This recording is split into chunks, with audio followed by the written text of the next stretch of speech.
Hi అండి. అందరికీ నమస్కారం. Welcome to my channel. ఈ వీడియోలో ప్రభుత్వ ఉద్యోగుల పెండింగ్ బకాయిల చెల్లింపులు పీఆర్‌సీ 51% ఫిట్‌మెంట్‌తో అంటూ అప్డేటు. పూర్తి వివరాలైతే వీడియోలో తెలుసుకుందాము. వీడియో ఎక్కడే గాని స్కిప్ చేయకుండా ఎండ్ వరకు చూసేయండి. అప్పుడే ఇన్ఫర్మేషన్ పూర్తిగా అర్థమవుతుంది.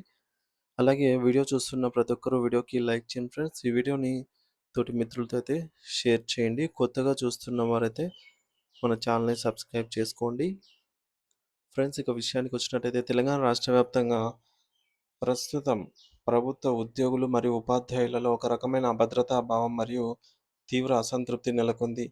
ముఖ్యంగా ప్రభుత్వం వద్ద పెండింగ్‌లో ఉన్నటువంటి తమ కష్టార్జితమైనటువంటి బిల్లులను వెంటనే విడుదల చేయాలని కోరుతూ వారు గళమెత్తుతున్నారు. తమ జీతాల నుండి కట్ అయిన డబ్బులు, మెడికల్ బిల్లులు మరియు ఇతర అలవెన్సులు సకాలంలో అందకపోవడంతో ఆర్థికంగా అనేక ఇబ్బందులు ఎదుర్కొంటూ ఉన్నామని వారు ఆవేదన వ్యక్తం చేస్తూ ఉన్నారు. అయితే ఈ క్రమంలోనే తెలంగాణ ప్రగతిశీల ఉపాధ్యాయ సంఘం టీపీయూఎస్ ఆధ్వర్యంలో ఉపాధ్యాయుల సమస్యల పరిష్కారం కోసం పోరాటం ఉధృతమైంది.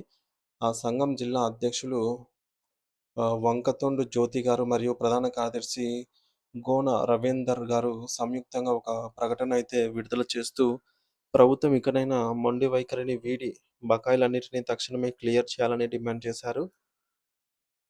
సో, ప్రస్తుతం తెలంగాణ రాష్ట్ర వ్యాప్తంగా ఉద్యోగులు పీఆర్‌సీ నివేదిక కోసం అత్యంత ఆసక్తిగా ఎదురుచూస్తూ ఉన్నారు. వాస్తవానికి పీఆర్‌సీ కమిటీ తన అధ్యయనాన్ని మరియు పనిని ఎప్పుడో పూర్తి చేసింది. ఆ నివేదిక ఇప్పుడు ప్రభుత్వం వద్దే ఉంది. సో, ప్రస్తుతం కేవలం ఆర్థిక భారాన్ని తప్పించుకోవడానికి ఆ నివేదికను బయట పెట్టకుండా దాచిపెడుతోందని ఉద్యోగ సంఘాలు ఆరోపిస్తూ ఉన్నాయి. సో, కమిటీ స్టడీ చేసిన అంశాలను వెంటనే పరిశీలించి కొత్త పే స్కేల్స్ అమల్లోకి తీసుకురావాల్సిన బాధ్యత ప్రభుత్వంపై ఉంది. 51% ఫిట్‌మెంట్‌తో పాటుగా పెండింగ్ బకాయిలు చెల్లిస్తేనే ఈ మేరకు ఉద్యోగుల్లో నెలకొన్న అసంతృప్తి తగ్గుతుందని, లేని పక్షంలో ప్రభుత్వం తీవ్రమైన ఉద్యోగ వ్యతిరేకతను ఎదుర్కోవాల్సి వస్తుందనైతే నిపుణులు కూడా హెచ్చరిస్తూ ఉన్నారు.